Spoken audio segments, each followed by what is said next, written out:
하나님의 말씀 마태복음 27장 11절부터 26절입니다. 마태복음 27장 11절부터 26절까지 말씀. 하나님의 말씀 읽어드리겠습니다. 예수께서 총독 앞에 섰음에 총독이 물어 이르되 네가 유대인의 왕이냐? 예수께서 대답하시되 네 말이 옳도다 하시고 대제사장들과 장로들에게 고발을 당하되 아무 대답도 아니하시는지라. 이에 빌라도가 이르되 그들이 너를 쳐서 얼마나 많은 것으로 증언하는지 듣지 못하느냐 하되 한마디도 대답하지 아니하시니 총독이 크게 놀라워하더라. 명절이 되면 총독이 무리의 청원대로 죄수 한 사람을 도와주는 전례가 있더니 그때에 바라바라 하는 유명한 죄수가 있는데 그들이 모였을 때에 빌라도가 물어 이르되 너희는 내가 누구를 너희에게 놓아주기를 원하느냐? 바라바냐 그리스도라 하는 예수냐 하니 이는 그가 그들의 시기로 예수를 넘겨준 줄 알미더라. 총독이 재판석에 앉았을 때에 그의 아내가 사람을 보내어 이르되 저 옳은 사람에게 아무 상관도 하지 마옵소서. 오늘 꿈에 내가 그 사람으로 인하여 예를 많이 태웠나이다 하더라. 대제사장들과 장로들이 무리를 권하여 바라바를 달라하게 하고 예수를 죽이자 하게 하였더니 총독이 대답하여 이르되 둘 중에 누구를 너희에게 놓아주기를 원하느냐? 이르되 바라바로소이다. 빌라도가 이르되 그러면 그리스도라 하는 예수를 내가 어떻게 하랴? 그들이 다 이르되 십자가에 못 박혀야 하겠나이다. 빌라도가 이르되 어찌 미냐? 무슨 악한 일을 하였느냐? 그들이 더욱 소리질러 이르되 십자가에 못 박혀야 하겠나이다 하는지라. 빌라도가 아무 성과도 없이 도리어 밀란이 나려는 것을 보고 물을 가져다가 무리 앞에서 손을 씻으며 이르되 이 사람의 피에 대하여 나는 무죄하니 너희가 당하라. 백성이 다 대답하여 이르되 그 피를 우리와 우리 자손에게 돌릴지어다 하거늘. 이에 바라바는 그들에게 놓아주고 예수는 채찍질하고 십자가에 못 박히게 넘겨주니라. 아멘. 파란 개미들과 초록 개미들이 함께 살고 있었습니다. 어느 날 요정이 이들이 살고 있는 곳에 와가지고 개미들에게 마법을 걸어서 우리 인간들처럼 말을 할 수 있게 해 주었습니다. 개미들은 얼마나 신기한지 사람처럼 말을 할 수 있으니까 너무 신기해가지고 하루 종일 수다를 떨어도 입이 안 아팠습니다. 그래서 하루 종일 그냥 여기저기서 수다를 떨고 그랬는데 시간이 지나면서 파란 개미들과 초록 개미들 사이에 말싸움이 생겨나기 시작했습니다. 당연히 말을 많이 하다 보면 이게 말싸움이 발생할 수밖에 없죠. 말이 없던 이전 같으면 말을 할 수 없으니까 그냥 넘어갈 수 있음에도 불구하고 사소한 일들이 이제는 심한 말다툼이 되고 또 욕설이 되고 더불어서 미움과 분노의 감정도 커져가기 시작했습니다. 이것을 본 올로 개미들은 이것이 큰 문제라고 하는 것을 깨닫고 규칙을 만듭니다. 앞으로 심한 말을 하면 벌금을 내야 되고 그리고 한 달에 단 하루만 심한 말을 할 수 있도록 하자.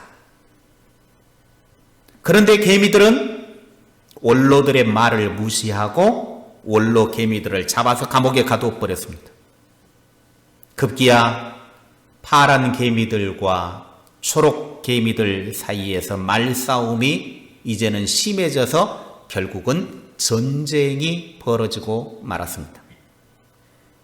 전쟁이 벌어지다 보니까 이 두 개미들이 처참하게 죽고 죽이고 그래서 다 죽고 말았습니다. 이것이 오늘날 파란 개미와 초록 개미를 더 이상 볼 수 없는 이유라고 하는 철학 동화 개미의 이야기입니다. 이 개미의 저자인 위베르 니상은 이 개미라고 하는 책을 통해서 말의 가치를 일깨워 주면서 말이 대단히 중요하다라고 하는 것을 강조합니다. 미국 예일대 존 바그 교수는 우리가 입으로 움직인다라고 말을 하면 무의식적으로 우리 뇌는 움직일 준비를 한다라고 그렇게 연구 결과를 보고했습니다. 내가 입으로 나 이제 움직인다 말을 하면 우리 뇌는 이미 움직일 준비를 하고 있다라고 하는 거예요. 그러니까 나 오늘 잠 잘 난다 마음을 먹으면 이미 잔 거예요. 지금 주무시는 분들 눈 뜨세요. 눈 뜨시라고요. 눈 뜨시라고. 우리가 입으로 움직인다 하면 이미 뇌는 움직이고 나 자야겠다 마음을 먹고 입으로 말하면 이미 뇌는 잠잘 준비를 하고 있다는 거예요.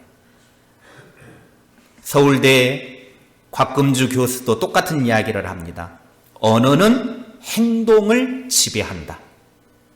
단어를 숙지하거나 암기하지 않고 단순히 접하기만 해도 우리 뇌는 무의식적으로 반응을 한다 그랬습니다. 불행을 말하면서 행복해질 수가 없고 행복을 말하면 우리의 뇌는 행복할 준비를 하고 있다라고 하는 거예요. 그러니까 우리의 뇌는 너무나 단순해요. 내가 어떤 생각, 어떤 말을 하느냐에 따라서 뇌는 그렇게 움직이게 된다라고 하는 겁니다. 내가 별로 아프지도 않는데 아이고 아프다 그러면 이미 뇌는 아이고 나 죽겠다 그렇게 받아들여요.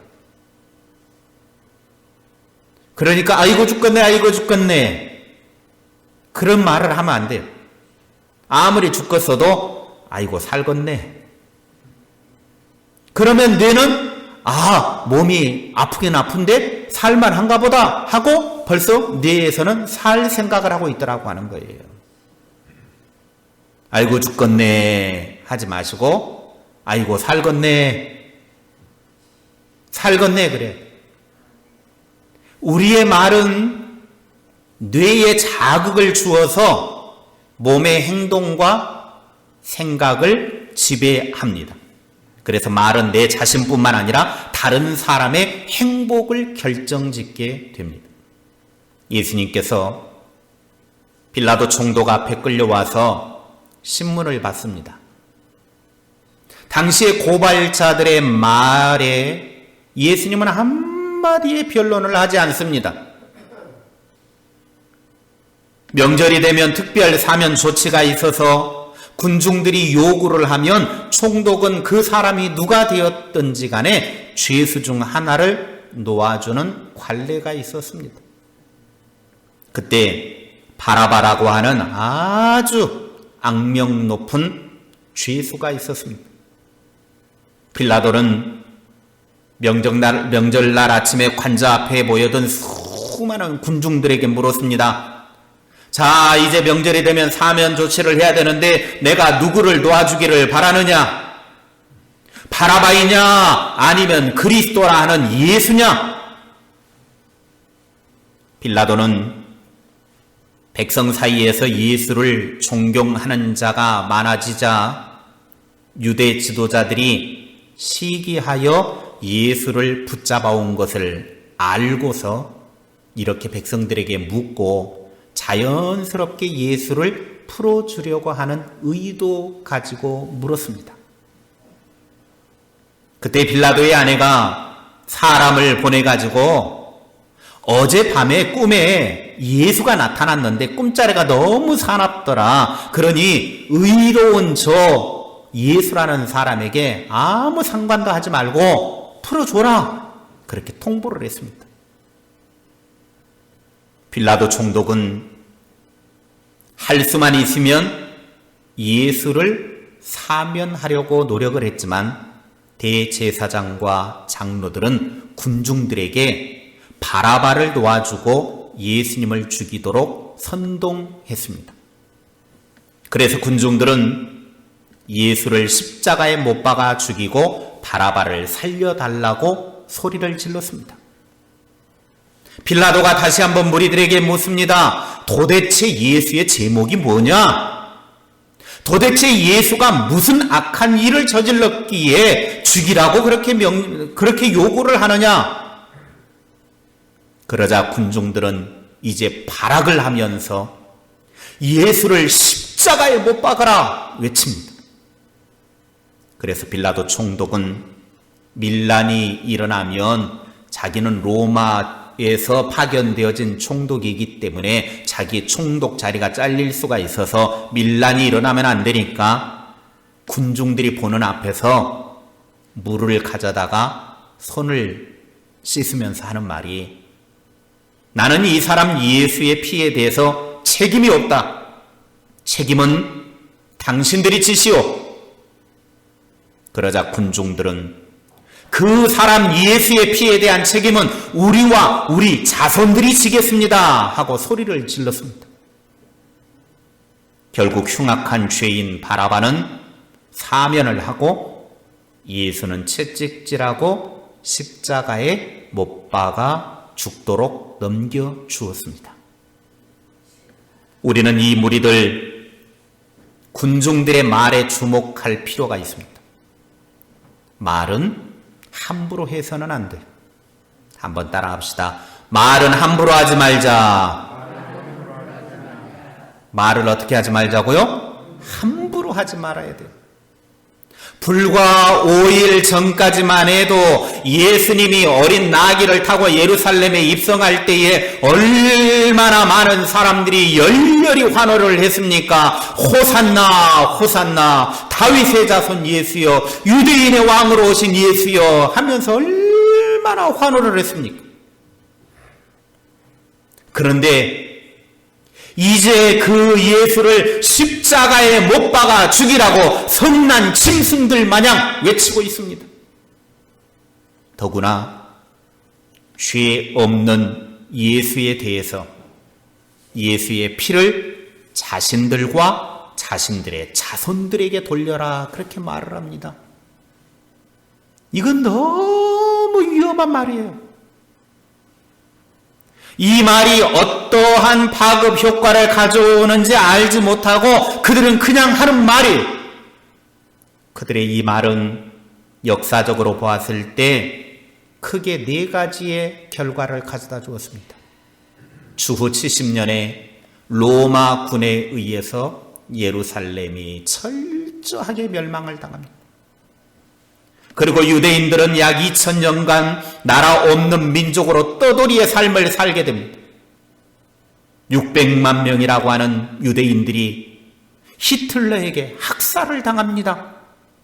그리고 지금도 중동은 수많은 전쟁이 발발하고 또 무장단체들의 활동으로 인해서 전쟁이 끊이지 않고 있습니다.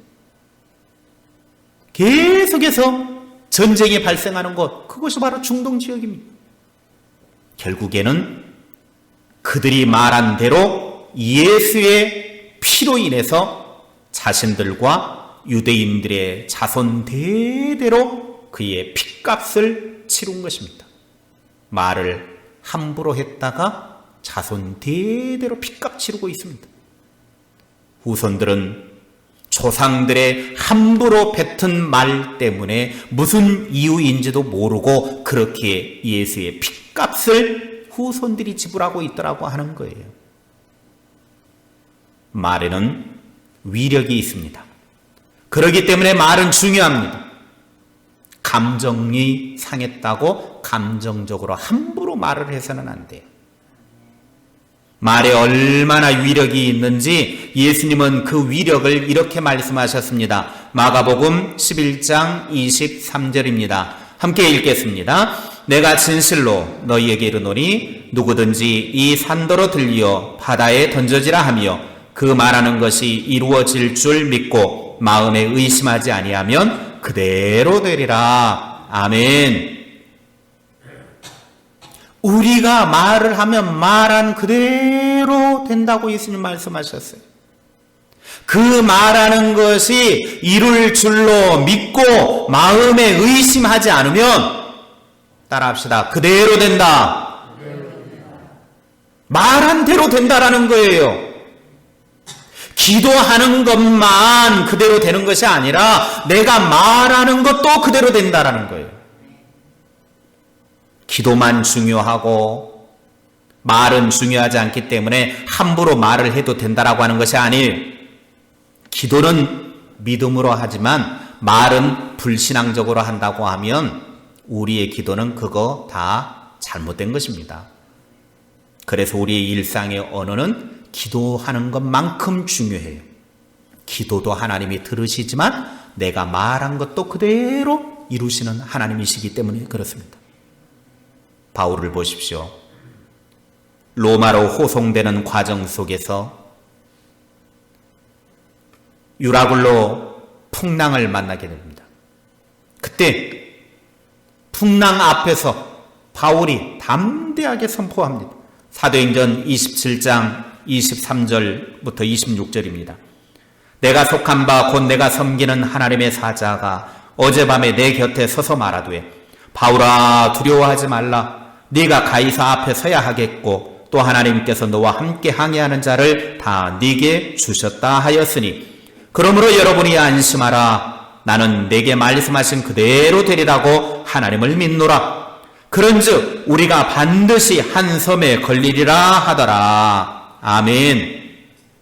하나님을 믿으면 우리 중에 아무도 죽지 않는다. 하나님이 말씀하셨다라는 거예요. 나는 하나님이 그렇게 말씀하신 것을 그대로 되리라고 믿는다. 아무도 죽지 않는다고 그걸 믿는다라고 선포를 해요. 바울의 이 선포대로 그 광풍 속에서 14일 동안 헤매는 그 광풍 속에서도 아무도 죽지 않습니다. 또한 바울은 빌립의 집에서 자신이 이제 잡혀갈 위기 가운데 처해 있을 때 주변의 사람들이 두려워하면서 막 웁니다. 그때 사도행전 21장 13절에 보면 여러분 왜 우십니까? 나는 체포될 뿐만 아니라 죽을 것도 각오했습니다. 바울의 한마디는요, 울고 불고 하는 사람들의 분위기를 순식간에 바꿔놓았습니다. 침울했던 분위기는 사라지고 다시 결의에 찬 모습으로 서로를 바라보았습니다. 이처럼 말에는 권능이 있습니다. 하나님께서도 이스라엘 백성들에게 말한 대로 행하시겠다라고 말씀하셨습니다. 민수기 14장 28절입니다. 같이 읽겠습니다. 그들에게 이르기를 여호와의 말씀에 내 삶을 두고 맹세하노라. 너희 말이 내 귀에 들린 대로 내가 너희에게 행하리니. 너희가 하는 말이 나의 귀에 들린 대로 내가 그대로 하겠다라는 거예요. 그러니까 우리의 말이 얼마나 중요한가를 알 수 있습니다. 이렇게 말에 권능이 따른다고 하면 어떤 사람의 말에 권능이 임하느냐 하는 것입니다. 마가복음 11장 24절 25절입니다. 함께 읽겠습니다. 그러므로 내가 너희에게 말하노니 무엇이든지 기도하고 구하는 것은 받은 줄로 믿으라. 그리하면 너희에게 그대로 되리라. 서서 기도할 때에 아무에게나 혐의가 있거든 용서하라. 그리하여야 하늘에 계신 너희 아버지께서도 너희 허물을 사하여 주시리라 하시니라. 아멘. 이 말씀은 기도하는 사람의 말에 능력이 임한다라는 거예요. 그러니까 기도하는 사람은 먼저 믿음으로 기도하고 그 다음에는 사랑과 용서함으로 기도해야 된다라는 거예요. 기도하는 사람의 말에 능력이 있습니다. 그래서 기도하는 사람들은 기도하는 만큼 생활 속에 말도 조심해서 해야 합니다. 그러므로 함부로 말하기를 조심하고 농부가 밭에 논에 씨를 뿌릴 때 좋은 씨 뿌립니까? 나쁜 씨 뿌립니까? 좋은 씨 뿌려요? 나쁜 씨 뿌려요? 예. 할 수만 있으면 좋은 씨를 뿌리는 게 농부의 마음이죠. 여러분도 밭에 뭔가를 씨앗을 뿌릴 때 죽을 씨앗을 뿌립니까? 아니면 좋은 씨앗을 뿌리십니까? 그렇죠. 할 수만 있으면 좋은 씨앗을 뿌리려고 하는 게 마음이에요. 이처럼 우리들도 좋은 씨앗 뿌리듯이 좋은 말을 해야 좋은 열매를 거둘 수 있는 것입니다. 믿음 안에서 선한 씨앗을 심는 말을 해야 합니다. 나라가 온통 시끄러운 이유는 말이 문제고, 사람들 사이에서도 갈등의 원인을 보면 말에 달려있어요. 정치인들 보십시오. 대선 앞에 두고 얼마나 말잔치 시끄럽습니까? 다 말에 보면 문제가 있는 거예요. 자기 살겠다고 서로 물고 뜯고 하는 말을 해서는 안 돼요. 남을 그렇게 물어 뜯고서라도 자기가 살아서 그거 뭐 하겠습니까? 우리의 입술의 말대로 된다면, 그렇다면 우리는 어떠한 언어 생활을 해야 하는가 하는 것입니다. 잠언 15장의 말씀에 보면 우리가 품어야 될 언어 생활을 가르쳐 줍니다. 첫째, 따라하십시오. 부드러운 말을 하겠습니다. 잠언 15장 1절입니다. 시작. 유순한 대답은 분노를 쉬게 하여도 과격한 말은 노를 격동하느니라. 아멘. 여기에 유순한 대답은 부드러운 말을 말하고, 분노는 열받는 것을 말하는 것이죠. 부드러운 말을 하게 되어지면 열받는 사람의 열을 식게 하지만, 과격한 말을 하게 되어지면 더 열받게 만든다라는 거예요. 오늘 새벽에 사사기 8장 말씀을 보았는데요. 기드온이 미디안과 전쟁을 하면서 승리하고 돌아오자 에브라임 사람들이 자기들은 전쟁에 참여하지도 않았어요. 군인들을 모집했어도 자기들이 참여하지 않아놓고 승리하고 돌아오니까 왜 우리를 전쟁에 부르지 않았습니까? 우리를 무시하는 것입니까? 이럴 수 있습니까? 하고 기드온에게 대들고 크게 싸움을 걸어왔습니다. 그때 기드온이 어떻게 말하는지 보십시오. 사사기 8장 3절입니다. 시작. 내가 한 일이 어찌 능히 너희가 한 것에 비교되겠느냐 하니라. 기드온이 이 말을 하매 그때에 그들의 노여움이 풀리니라. 무엇이요? 너희들이 전쟁에도 나오지도 않아놓고 이제 와서 전쟁 이겨놓으니까 나한테 뭐라고 그래? 이것들이 그냥 다 쓸어버려? 그게 아니에요. 아유, 뭐 그런 소리를 하십니까? 당신들이 한 것에 비하면 나는 아무것도 아니죠. 내가 한 일은 세 발의 피요. 당신들은 너무 큰 일을 했어. 이 전쟁이 이기게 된 것은 다 당신들이 큰 일을 했기 때문에 그런 것이요. 그 말을 했더니 금세 그들의 노여움이 풀리더라는 거예요. 기드온은 부드럽고 온유한 말로 대하니까 분노하던 자들의 노여움이 풀렸습니다. 부드럽고 온유한 말을 할 수 있기 바랍니다. 둘째, 따라하십시오. 지혜로운 말을 하겠습니다.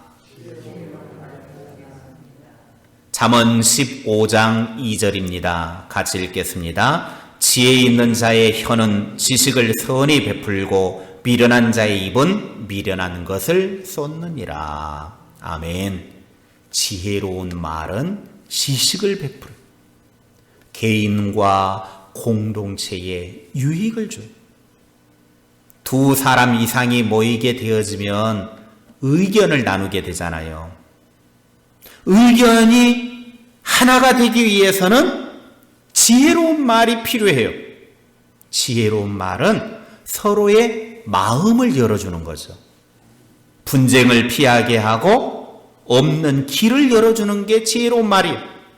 그러기 위해서는 상대방의 말을 잘 들어주는 경청과 겸손이 있어야 합니다. 사려 깊은 마음이 있어야 합니다. 이처럼 지혜로운 말은 마음의 위로를 주고 신앙을 독려하고 용기를 북돋게 해줍니다. 셋째, 따라하십시오. 치유의 말을 하겠습니다. 잠언 15장 4절 말씀입니다. 함께 읽겠습니다. 온순한 혀는 곧 생명나무이지만 패역한 혀는 마음을 상하게 하느니라. 여기에 온순하다라고 하는 이 말의 뜻은 치유하다, 약이 된다라는 뜻을 가지고 있습니다. 온순한 혀, 치유하는 혀, 약이 되는 혀는 생명나무가 되어서 풍성한 열매를 맺습니다. 치유의 효과가 있다라는 말입니다. 사람이 말을 하다가 그 말이 독이 나온다면 그 말은 상처가 생기기 시작하고 심하면 독이 퍼져서 상대방이 죽습니다. 우리는 독이 되는 말을 삼가하고 약이 되는 말을 해야 합니다. 치유가 되는 말을 하기 위해서는 상대방의 감정을 자극하는 말을 피해야 돼요. 우리가 보통 막 화가 나고 물불 안 가리고 막 그럴 때는 상대방의 막 감정을 자극하는 말을 해서 상대방의 막 심장을 후벼 판단 말이에요. 그러면 안 돼요. 절대로 그렇게 해서는 안 돼요. 내가 감정이 상하고 분노가 일고 그러면 잠시 침묵하는 게 좋아요. 그게 지혜예요. 근데 사람들은 막 열받기 시작하고 그러기 막 감정이 상하고 그러면은 막 퍼부어대요. 안 해요. 그때는 입을 꼭 다물고 있는 게 상책이에요. 그게 자신한테도 유익하고 상대방에게도 독이 안 되는 거예요. 왜곡된 말은 감정을 자극해서 논쟁을 일으켜요. 또 정죄하는 말은 억울한 감정을 자극해서 역시나 논쟁을 일으키게 되어져 있습니다. 어리석은 사람은 상처가 되는 말을 서슴없이 내뱉습니다. 자신이 내뱉은 말이 얼마나 파괴적이고 무시무시한지도 모르고 해요. 그게 어리석은 사람이죠. 지혜로운 사람의 말은 한마디 한마디가 큰 효과를 일으킵니다. 때문에 말을 가려서 해야 돼요. 자신의 감정을 마구 쏟아내지 말아야 됩니다.